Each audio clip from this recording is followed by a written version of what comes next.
please welcome, with a speech entitled Joe Cool, Mr. Martin Cool-Berry.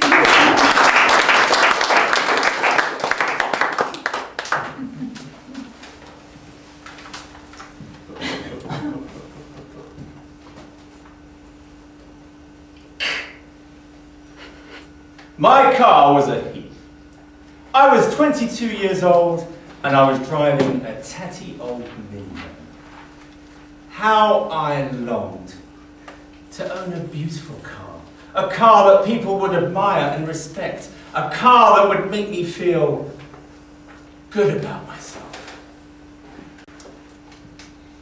But the minivan was all I could afford. After a few years, I was a bit better off. I'd had a couple of pay rises at work, and I was doing a part-time job in a pub to earn a bit of extra cash. One of the regulars in the pub was a car dealer, so I had a chat with him about getting a better car. After a couple of weeks, he came back to me, and he said,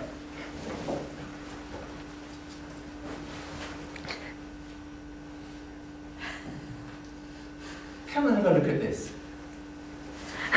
I stepped outside and I saw an MGB Roadster, a soft top with spoke wheels. Not bad. I took it for a test drive.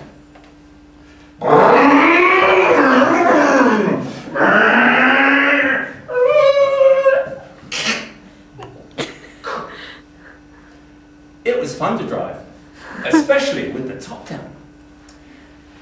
But the paintwork was a bit tatty in places, and I didn't like the leather straps on the bonnet. I told the car dealer my feelings, and he said,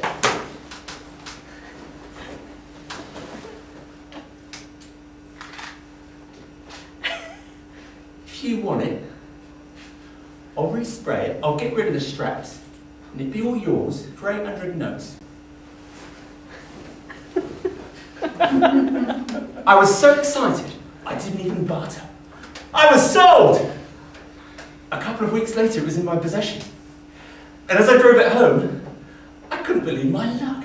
It was as if I was a different person, living a different life. I was no longer Martin Berry, the guy with the boring office job and the rubbish car. I'd become something else. I was now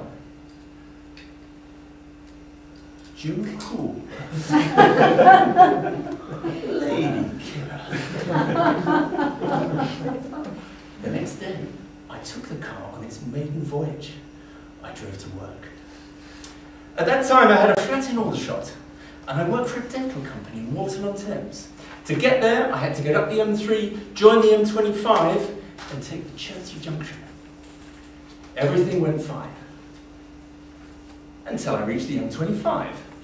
When suddenly, the bonnet lifted up and folded back over the windscreen. I was in the middle lane doing 60 miles an hour, and I couldn't see a thing.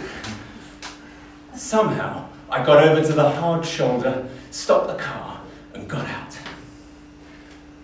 I knew three things. Joe Cool had left the building.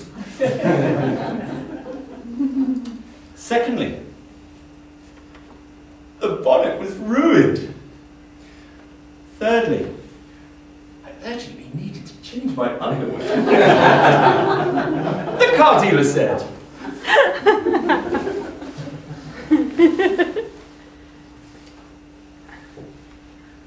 "I think we found out what those bonnet straps were for."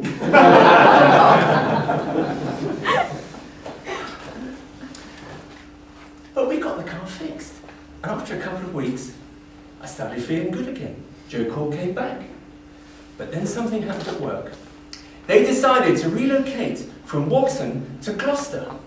Soon I was getting up on a Monday morning, driving to Gloucester, staying in a hotel for 4 nights, and coming home on Friday evening. I used to love those trips to Gloucester, especially around Birdlip, where the scenery was so pretty. But there was another reason why I liked the trips to Gloucester. I was having an affair with the receptionist at the hotel. it wasn't what you could call love. You see, she was married and her husband was away, working in the Middle East. But you see, at the time I was young and shallow, and even a little bit anxious.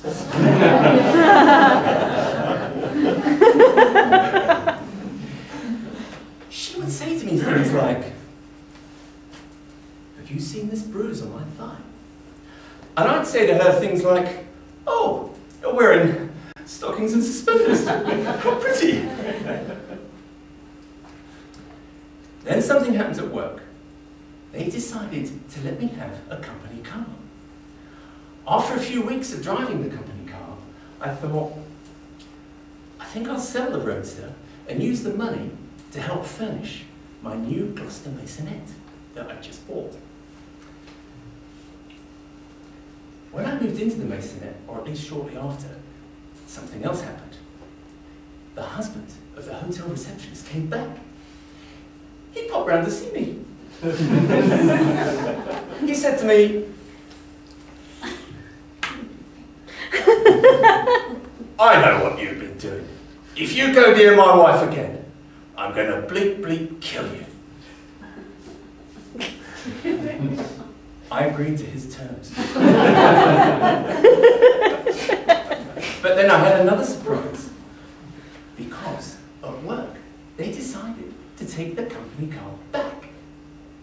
This meant I now had no money, no car, no girl, and Joe Cool was never seen again. Madam Toastmaster.